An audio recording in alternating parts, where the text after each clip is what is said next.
20 सितंबर से पहली से तीसरी तक की कक्षाएं भी खोली जा रही है और अब प्रदेश में पहली से लेकर 12वीं तक के स्कूल पूरी तरह से खुल चुके हैं। वहीं पहली से तीसरी कक्षाओं को खोलने पर शिक्षा मंत्री कंवरपाल गुर्जर ने कहा कि इसको लेकर हमारी सभी व्यवस्थाएं चाक चौबंद हैं।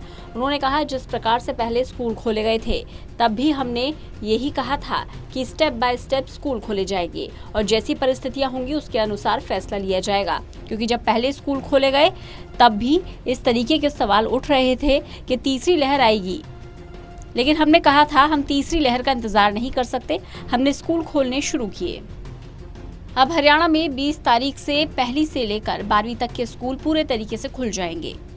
जैसे कोरोना को लेकर पहले व्यवस्थाएं चल रही थी, चाहे वह सोशल डिस्टेंसिंग की बात हो या कमरे में 20 से ज्यादा बच्चे नहीं बैठ सकने वाला नियम या फिर बच्चों के टेम्परेचर को चेक करने की बात हो, उसी प्रकार से सभी नियमों का पालन किया जाएगा। स्कूल खोलने को लेकर जो अब तक परिणाम है वे बेहद सकारात्मक है। कहीं भी कोई समस्या नहीं है। केवल 2 घटनाएं हुई थी जो 2 से 3 बच्चे पॉजिटिव हुए थे। बिल्कुल सही तरीके से सारे स्कूल चल रहे हैं। पूरे प्रदेश में 55% से ज्यादा बच्चे स्कूल में आ रहे हैं। ऑनलाइन क्लासेस पहले की तरह जारी रहेंगी और जो भी बच्चे स्कूल में आएंगे अभिभावकों की सहमति से आएंगे। अगर अभिभावकों को किसी प्रकार का डर है तो ऐसे बच्चों के लिए ऑनलाइन शिक्षा जारी रहेगी। चाक चौबंद है। जिस प्रकार से हमने पहले स्कूल खोला, मैंने उस टाइम भी कहा था कि हम स्टेप बाय स्टेप स्कूल खोल लेंगे और जैसी परिस्थितियाँ होंगी उसके अनुसार ही निर्णय लेंगे। क्योंकि जब हमने स्कूल पहले खोला तब भी काफ़ी सवाल इस प्रकार से है कि थर्ड वेव आने वाली है, तो हमने कहा कि हम थर्ड वेव का इंतजार तो नहीं कर सकते, तो हमने स्कूल खोलने शुरू किए और अब हम 20 तारीख से सारे मतलब पहले से लेकर 12वीं तक के स्कूल खोल देंगे। तो ये सारा का सारा जिस प्रकार से पहले व्यवस्था थी, चाहे वो फिजिकल डिस्टेंस की बात है, एक कमरे में 20 से ज़्यादा बच्चे ना बैठे हैं। शिक्षा मंत्री ने बताया, जहां तक स्कूल के टीचर्स को वैक्सीनेट करने की बात है तो उसके लिए हमने टारगेट रखा हुआ है कि 100% सभी को वैक्सीनेट कर दिया जाएगा। अभी वह टारगेट पूरा नहीं हुआ है। प्रदेश में 72% टीचर वैक्सीनेट किए जा चुके हैं। आने वाले 10 दिन में 100% टीचर्स को वैक्सीन लग जाएगी।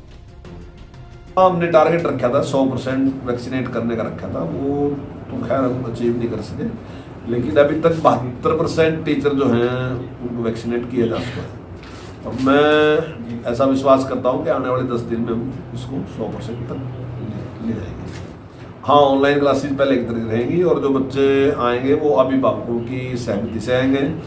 और अब अगर अभिभावक नहीं भेजना चाहते कोई, किसी को इस प्रकार का घबराहट या डर है, तो ऑनलाइन एजुकेशन रहेगी, वो बच्चे को। कैबिनेट मंत्री ने सुरजेवाला पर पलटवार भी किया और कहा कि सारी जनता जानती है कि अपराधी किसके समय में बेखौफ थे।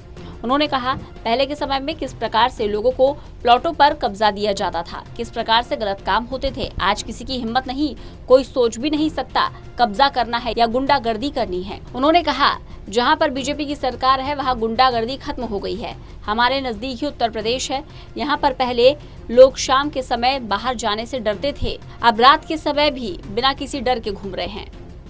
पहले किस प्रकार से बस्तियां जलाई जा रही थी और जो बस्तियां जलाने वाले हैं सरकार उन्हीं के पक्ष में होती थी। हमारे 7 साल के शासन में एक भी घटना ऐसी नहीं हुई। कानून व्यवस्था बिल्कुल सही है।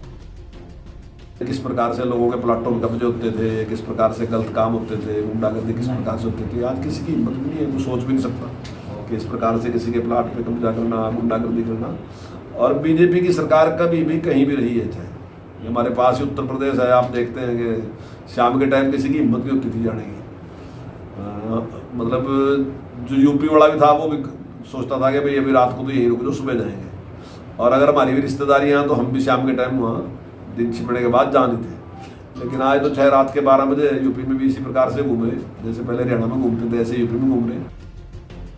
वहीं उन्होंने पंजाब के मुख्यमंत्री कैप्टन अमरिंदर सिंह के बयान, जिसमें उन्होंने कहा था कि हरियाणा में जाकर आंदोलन करे, उस पर भी पलटवार किया और कहा यह गैर जिम्मेदाराना बयान था। ऐसा कहना बिल्कुल गलत है, बहुत गलत बात है।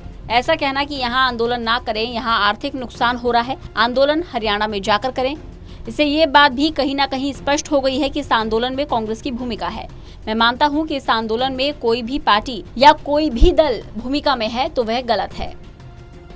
माननीय मुख्यमंत्री ने जो बात कही, मैं समझता हूँ कि बिल्कुल गलत बात थी। इस प्रकार का कि आप यहाँ आंदोलन न करें क्योंकि यहाँ आर्थिक नुकसान हो रहा है, आप आंदोलन जाकर हरियाणा में कर लें, तो एक तो उससे ये बात भी स्पष्ट है कि आंदोलन में कहीं ना कहीं कांग्रेस की भूमिका है। और मैं ये मानता हूँ कि अगर कोई भी पार्टी है वो इसमें अपनी कोई उनकी भूमिका है तो वो गलत है, क्योंकि हम जब भी चुने जाते हैं, हम चुनाव लड़ते हैं तो वो प्रजातंत्र का एक हिस्सा है। प्रजातंत्र के कारण ही हमें राइट मिला कि हम चुनाव लड़ते हैं और हम विधायक बनते हैं या सरकार बनाते हैं, उससे मिलते हैं। बच्चों के स्कूल पहुंचने के बाद स्कूल भी चहकते दिखेंगे।